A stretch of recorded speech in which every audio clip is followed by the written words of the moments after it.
I just had this random text from a teacher that used to work for me saying, I've just met someone who you taught them. Claire texts back saying you were the most inspirational teacher you'd ever had, and you think, God, that's scary. It's sort of like, oh great, that's really good, but then when you think about it, the impact you can have on someone. So this was someone I taught at 10, so 20 odd years later could still remember.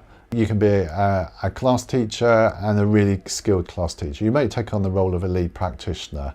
You may decide that you want to be a year leader and take on the role of a year lead or a key stage coordinator, move on to deputy headship, and then from deputy headship you could go on to head of school, you could be a head, or you could go on to executive headship.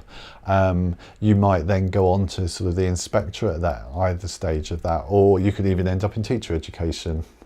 With the qualification, you can work abroad. There's certain regulations, you have to work permits and things like that, but it will open the doors in a number of countries. Yes, there is paperwork, but there's also, you'll be working with children, you're going to be working with adults, you're going to be working with parents, you're going to be working with other allied professionals and things like that. It's never a dull moment. It's just amazing sometimes what you do. If you think, when I think back to what I've done in my career, from like technology to PE to music to art to geography to history to French, I've taught science. It's just varied.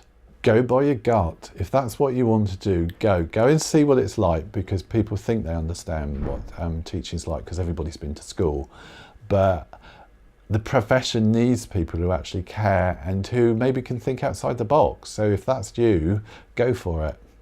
At college, I had to do a work experience unit, but I chose a school which was literally 30 seconds away from my house. Today I've made a difference to a young person's life.